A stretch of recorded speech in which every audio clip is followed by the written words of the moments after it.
నెల నెల సాఫీగా జరిగిపోవాల్సిన ఋతుచక్రం కొంతమందికి చాలా ఇబ్బందుల్నే తెచ్చిపెడుతుంటుంది. నెలసరిలో రక్తం ఎక్కువగా పోవడం అలాంటి సమస్యే.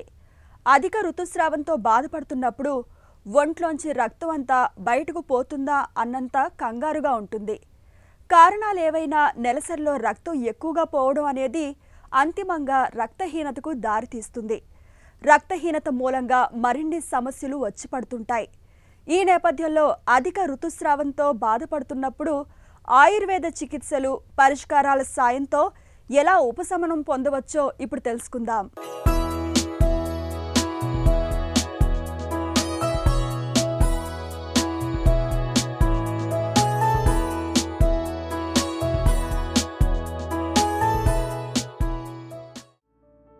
నెల నెలా సహజంగా జరిగిపోవాల్సిన ఋతుచక్రం కొంతమందికి చాలా చిక్కుల్ని తెచ్చిపెడుతుంటుంది. నెలసరిలో ఎక్కువ మొత్తంలో రక్తం పోవడం కూడా అలాంటిదే. అధిక ఋతుస్రావాన్ని ఆయుర్వేదం రక్తప్రదర వ్యాధిగా చెబుతుంది. శరీరంలో హార్మోన్ల సమతూకం దెబ్బతినడంతో పాటు పిత్తదోషం ఎక్కువైనప్పుడు, గర్భసంచిలో కణితులు ఉన్నప్పుడు అధిక రక్తస్రావం సమస్యగా మారుతుంటుంది. ప్రతి నెల ఎక్కువ మొత్తంలో రక్తం పోవడం అనేది చాలా మందిలో తీవ్రమైన రక్తహీనతకు దారితీయడంతో పాటు మరెన్నో చిక్కుల్ని తెచ్చిపెడుతుందని చెబుతారు ఆయుర్వేద నిపుణులు. ఈ మధ్యకాలం చాలామంది స్త్రీలలోనూ, ముఖ్యంగా యుక్త వయసులో ఉన్న ఆడవాళ్లలోనూ, సుమారు 18-25 సంవత్సరాల మధ్యలో ఉన్న వాళ్ళలో అత్యధికంగా ఈ హార్మోన్ల సమస్య చూస్తున్నాము. అందులో కొంతమందికి అయితే ప్రతి నెల 6 నుంచి 8 రోజులు అవ్వడం, దాంతోపాటు కొంతమందికి 10-12 రోజులు కూడా అవ్వడం చూస్తున్నాం. అయితే ఇది చాలామంది 6 నుంచి 10 రోజులు నాకు ఫస్ట్ నుంచి ఉంది, నాకు ఇదే పర్వాలేదు అని అనుకుంటూ ఉంటారు. కాకపోతే ఏంటంటే 6 నుంచి 10 రోజులు అవుతే కనుక, అది తరచూ అవుతే కనుక వాళ్ళకి రక్తాల్పత అనే సమస్య రావడానికి అవకాశం ఉంటుంది. అదేవిధంగా ఇతరత్ర హార్మోనల్ సమస్యలు, అంటే వాళ్ళకి పీసీఓడి సమస్య కానీ, లేదా అంటే ఇంటర్నల్గా సిస్టులు ఫామ్ అవ్వడం కానీ యూట్రస్లో, అలాగే యూట్రస్లో ఏమైనా చేంజెస్ రావడం కానీ అలాంటివి ఏర్పడినప్పుడు ఇలాంటి సమస్యలు రావడానికి అవకాశం ఉంటుంది. కాబట్టి వాళ్ళకి ఈ యొక్క సమస్య తరచుగా ఉంటే కనుక వాళ్ళు తప్పనిసరి డాక్టర్ని సంప్రదించవలసిన అవసరం ఉంటుంది. అందులో చాలామంది ఏంటంటే అధికంగా బయట దొరికే ఆహార పదార్థాలు తీసుకుంటున్నారు. అలాగే ఆహారంలో చాలా చేంజెస్ చేస్తున్నారు. అంటే బయట దొరికే కొన్ని రకాలైన నూనె పదార్థాలు కానీ, లేతే చిప్స్ కానీ, కూల్ డ్రింక్స్ కానీ, ఫ్రైస్ కానీ అన్నీ బయట ఫుడ్ ఎక్కువ తినడానికి వాళ్ళు ఇష్టపడుతున్నారు. దీనివల్ల ఏమవుతుందంటే యొక్క ఫ్యాటీ ఫుడ్ అనేది వాళ్ళ యొక్క సిస్టమ్ మీద చాలా ప్రభావం చూపించి వాళ్ళకి ఈ విధమైన హార్మోన్స్, ఫస్ట్ వాళ్ళకి ఇబ్బంది కలిగేది స్త్రీలకి పురుషుల కంటే ఎక్కువ ఈ ముఖ్యంగా జరిగేది మెన్స్ట్రువల్ డిస్టర్బెన్సెస్.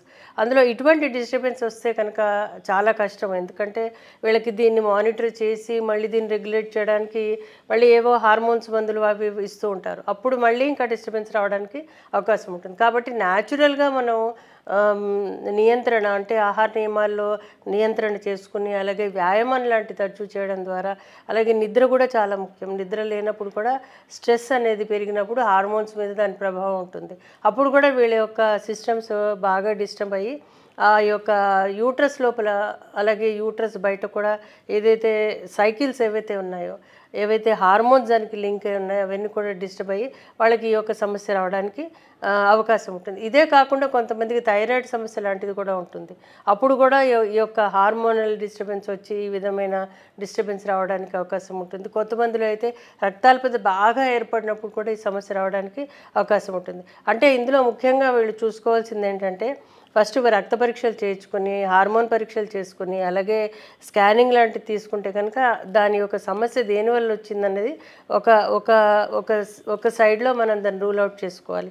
రెండోది వచ్చి ఏంటంటే, వీళ్ళు ఆహారంలో వీళ్ళు సమతుల ఆహారం తీసుకోవాలి. అంటే ఏంటి, కూరగాయలు, ఆకుకూరలు అధికంగా తీసుకుంటూ, పళ్ళు లాంటివి అధికంగా తీసుకుంటూ, మాంసాహారం చాలా మితంగా తీసుకుంటూ ఉంటే కూడా వీళ్ళకి సిస్టమ్ రెగ్యులరైజ్ అవకాశం ఉంటుంది. ఇది కాకుండా అంటే చేపలు లాంటివి తినాలి. నాన్ వెజిటేరియన్స్ ఈ యొక్క సమస్యలు ఉన్నప్పుడు, అంటే ముఖ్యంగా ఇవాళ రేపు చాలా మందిలో ఈ యొక్క హార్మోన్స్ వస్తున్నాయి, హార్మోనల్ ఇంబ్యాలెన్స్ వస్తుంది కాబట్టి వీళ్ళు ఆహారంలో ఫిష్ లాంటివి అంటే సీ ఫుడ్ లాంటివి అధికంగా తీసుకుంటే కనుక వాళ్ళకి చాలా హెల్ప్ఫుల్గా ఉంటుంది. మామూలుగా దొరికే ఏదైతే మాంసాహారం ఉంటుందో అలాగే ఏది చికెను మటను లాంటివి చాలా వరకు తగ్గించుకొని ఈ సీ ఫుడ్ లాంటివి తీసుకుంటే కనుక వీళ్ళకి చాలా హార్మోన్స్కి చాలా చాలా హెల్ప్ఫుల్గా ఉంటుంది. ఇంకా ఆహారం విషయంతో పాటు వీళ్ళు వ్యాయామం లాంటి తరచూ చేయడానికి ప్రయత్నించాలి. ఎందుకంటే చాలామంది సెడెంటరీ లైఫ్ అంటే ఎక్కువ కూర్చుని చేసే పనులే చేస్తున్నారు. చదువుకోవాలన్నా కూర్చోవడం, లేదా అంటే ఉద్యోగం చేయాలన్నా కూర్చోవడం, లేదంటే ఆఫీస్కి వెళ్ళాలన్నా ఏ పని చేయాలన్నా చాలా మటుకు కూర్చునే ఉంటున్నారు. దానివల్ల ఏమవుతుందంటే బరువు పెరుగుతుంది. బరువు పెరిగినప్పుడు హార్మోన్స్ మీద ప్రభావం ఉంటుంది. కాబట్టి వీళ్ళు వెయిట్ ఎప్పుడు మేనేజ్మెంట్ చేసుకుంటూ ఈ యొక్క వర్కౌట్ ఏదైతే ఉంటుందో అంటే ఎక్సర్సైజ్ లాంటివి చేయడం ద్వారా వీళ్ళకి చాలా అంటే కొంతమంది అంటుంటారు, నేను ఇంట్లో పనులు చేసుకుంటున్నాము, మేము వాకింగ్ చేస్తున్నాము ఇంట్లోనే అంటే అది కుదరదు. కాబట్టి అదేంటంటే ఒక పద్ధతిలో చేసింది కాదు వ్యాయామం. వ్యాయామం అనేది ఒక 30 నిమిషాల దాకా ఒకటే పదంలో చేస్తే కనుక అది వాళ్ళ శరీరానికి ఉపయోగపడుతుంది. సుమారు 6000 అడుగులు ఒక్కసారి నడుస్తే కనుక వాళ్ళకి చాలా ఉపయోగపడుతుందని ఒక శాస్త్రీయంగా చెప్పడం జరిగింది. కాబట్టి ఇది సుమారు 1.5 కిలోమీటర్ దాకా నడవాలి వాళ్ళు, అప్పుడు వాళ్ళకి ఉపయోగపడుతుంది. అదేవిధంగా నిద్ర కూడా పోవాలి వాళ్ళు. కొంతమంది నైట్ డ్యూటీస్ చేస్తూ ఉంటారు, కొంతమంది పిల్లలు నైట్ అవుట్స్ చేస్తూ ఉంటారు, కొంతమంది పిల్లలు స్ట్రెస్ ఫీల్ అవుతుంటారు, ఇవన్నీ కూడా ఉంటాయి. కాబట్టి వాళ్ళు వ్యాయామం చేసి గోరువెచ్చటి నీళ్ళతో స్నానం చేసి సాయంత్రం పూట అప్పుడు వాళ్ళు చదువుకునో లేకపోతే వాళ్ళు చేసే పనులు చేసి త్వరగా పడుకుంటే కనుక త్వరగా లేవడం జరుగుతుంటుంది. త్వరగా ఎప్పుడైతే లేస్తారో మన బ్రెయిన్ కూడా పద్ధతిగా హార్మోన్స్ కూడా పద్ధతిగా రిలీజ్ అయినప్పుడు ఈ యొక్క హార్మోనల్ ఇంబ్యాలెన్సెస్ అనేవి తగ్గడానికి అవకాశం ఉంటుంది. నెలసరిలో ఎక్కువ మొత్తంలో రక్తం పోతున్నప్పుడు జీవనశైలిలోనూ ఆహార విహారాల విషయంలో కొన్ని ప్రత్యేక జాగ్రత్తల్ని తీసుకోవాలని చెబుతుంది ఆయుర్వేదం. రోజువారీ ఆహారంలో కారం, పులుపు, మసాలాల్ని బాగా తగ్గించుకోవాలి. నెయ్యి, కందిపప్పు, పాత బియ్యం, పాల పదార్థాలను తరచుగా తీసుకుంటూ ఉండాలి. అరటి, దానిమ్మ, ఉసిరి వంటి పళ్లతో పాటు ఖర్జూరం వంటి డ్రై ఫ్రూట్స్ని తరచూ తీసుకోవాలి. బియ్యం కడిగిన నీటిలో 3 గ్రాముల దాల్చిన చెక్క పొడిని కలిపి నిత్యం తాగుతుంటే అధిక ఋతుస్రావం సమస్య క్రమంగా తగ్గుముఖం పడుతుంది.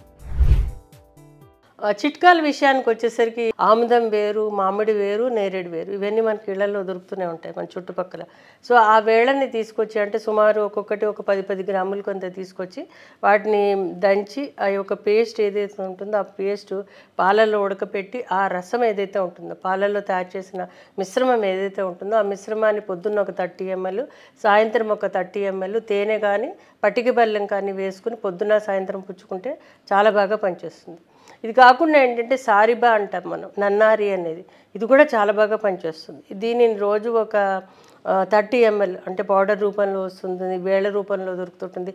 ఏ విధంగానైనా కానీ వాళ్ళు ఈ యొక్క నన్నారిని కషాయంగా కాచి ఆ కషాయాన్ని ఒక 30 ml పొద్దున, 30 ml సాయంత్రం పాలతో ఉడకపెట్టైనా తీసుకోవచ్చు, లేకపోతే పాలు వేసైనా తీసుకోవచ్చు, లేకపోతే ఆబళంగా నిమ్మరసం పిండి అయినా తీసుకుంటే కూడా వాళ్ళకి చాలా మంచి ఉపయోగం ఉంటుంది.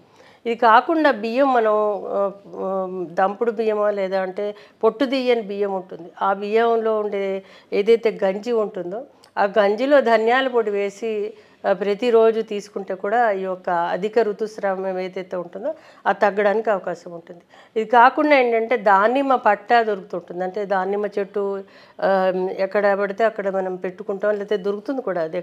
అయితే ఆ దానిమ్మ పట్ట అంటే చెట్టు యొక్క బెరడు అంటాం మనం, అదైనా పర్వాలేదు. దానిమ్మ కాయ తొక్క ఏదైతే ఉంటుందో ఆ తొక్క అంటే ఈ యొక్క దానిమ్మ పంచాంగాలను కూడా ఔషధంగా ఆయుర్వేదంలో చెప్తుంటారు. అంటే క్వార్సిటిన్ అనే ఒక ద్రవ్యం ఇందులో ఉంటుంది. ఈ ద్రవ్యం ఏంటంటే స్ట్రిప్టిక్ అంటాం, అంటే ఏదైతే రక్తం అధికంగా అవుతుందో దాన్ని తగ్గించడానికి యాంటీ ఆక్సిడెంట్ ప్రాపర్టీస్ అధికంగా ఉంటాయి దీంట్లో. సో ఈ యొక్క దానిమ్మని పంచాంగాలు ఏవైనా పర్లేదు, దానిమ్మ పూలు కూడా తినచ్చు.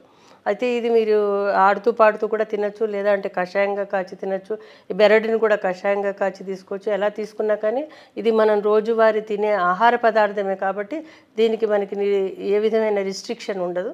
సో దీన్ని తీసుకోవడం ద్వారా కొంతవరకు యొక్క బ్లీడింగ్ అనే సమస్య తగ్గడానికి అవకాశం. ఇది కాకుండా ఏంటంటే ఆహారపరంగా అంటే చిట్కాలాగా ఏంటంటే ప్రతిరోజు పిల్లలు కానీ ఎవరైనా కానీ ఆఫ్టర్ ఈవినింగ్ ఏదైనా స్నాక్ కింద నువ్వులు, బాదం పప్పు, అంజీరు, ఖర్జూరు ఇవి ఒక స్మాల్ ఉండలాగా చేసుకుని, మళ్ళీ కొంతమంది ఇందులో బెల్లం కలపడము, తేనె కలపడం ఇవన్నీ చూస్తున్నది కాకుండా ఈ ఫ్రూట్స్ కానీ తీసుకుంటే కనుక చాలా హెల్ప్ఫుల్గా ఉంటుంది.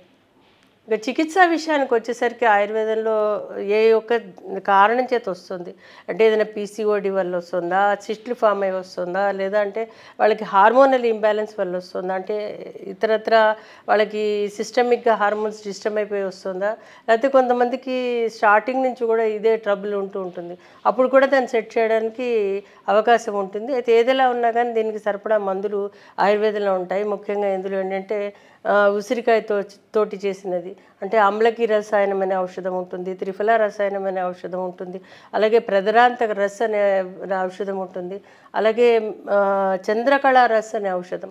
ఇవన్నీ కూడా ఒక పద్ధతిలో వాళ్ళ యొక్క శరీర తత్వాన్ని బట్టి పద్ధతిగా ఇవ్వాల్సి ఉంటుంది. ఇందులో కొన్ని కషాయాలు, క్వాదాలు, ఆసవాలు, అరష్టాలు లాంటివి ఉంటాయి. అవి కూడా డాక్టర్ సలహా ప్రకారం 3 నుంచి 6 నెలలు తప్పనిసరిగా వాడవలసిన అవసరం ఉంటుంది. అధిక ఋతుస్రావంతో బాధపడే మహిళలకు ఆయుర్వేదం కొన్ని ప్రత్యేకమైన ఔషధాలను చెబుతుంది. అశోకారిష్ట, లోధ్రాసవం, ప్రవాళ భస్మం, ముక్తాపిష్టి వంటి ఔషధాలను ఆయుర్వేద వైద్యుల సలహాతో వాడుకుంటే మంచి ఫలితం కనిపిస్తుంది. అధిక ఋతుస్రావంతో బాధపడే మహిళలు ఎక్కువగా ఎండలో తిరగకూడదు. శారీరక శ్రమను సాధ్యమైనంత వరకు తగ్గించుకోవాలి. మానసిక ఆందోళనలు, ఒత్తిళ్లను తట్టుకునేందుకు యోగా, ధ్యానం, ప్రాణాయామాలను ఆచరించడం మేలు.